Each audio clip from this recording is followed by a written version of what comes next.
Today, our webinar will be covering how simple project management software can fill the gap in management training.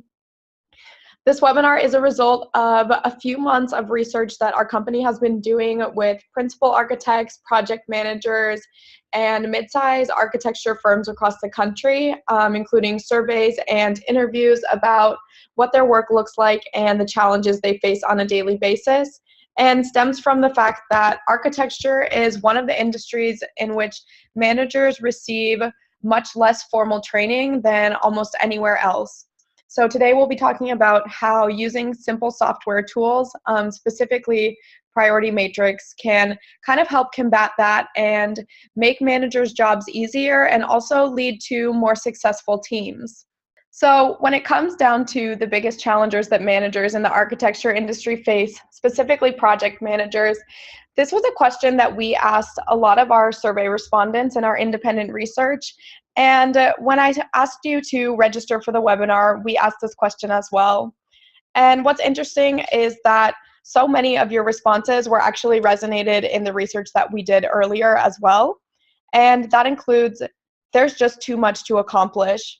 So especially at these firms where you may have 10 to 30 people and your workload looks like anything between 20 to 50 projects, you're operating at an extremely high capacity. And not only that, but priorities are shifting so often that it can feel like there's just too much to do. Secondly, and in hand with that, keeping everybody on point can be very difficult when priorities are shifting all the time.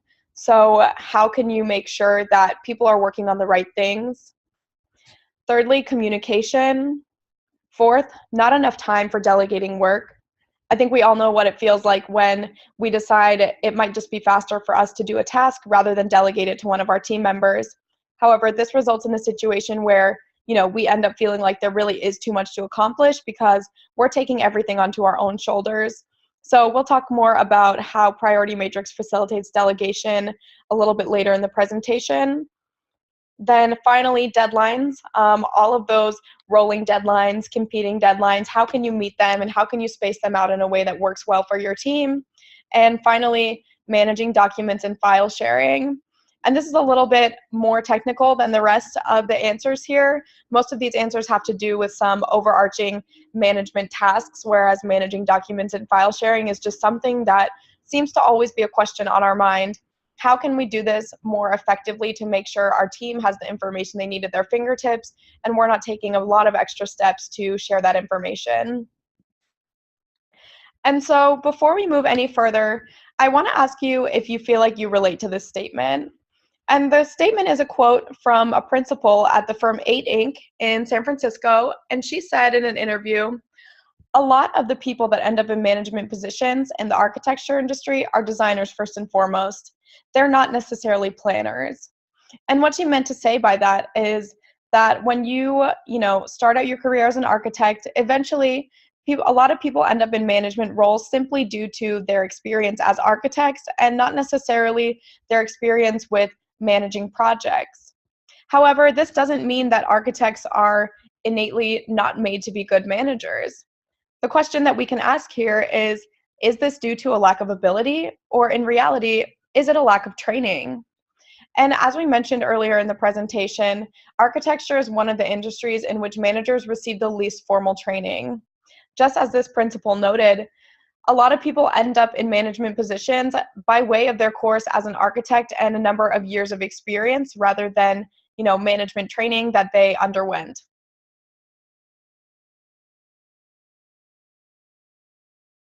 What do project managers need?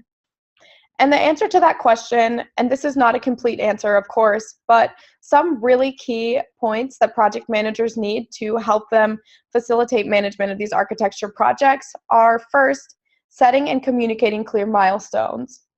With so many shifting action items to tackle every day, it's tough to lay out a plan that includes who's going to be doing what at every point in time during the project, but defining some really clear milestones will help your team stay on track.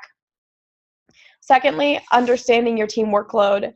And this goes hand in hand with delegation and making sure that you delegate to the correct person, not only in terms of their capability, but in terms of how many deadlines somebody has, and making sure that that workload is balanced so that there's not somebody, standing around at a water cooler while somebody else is buried in work, pulling an all-nighter at their desk.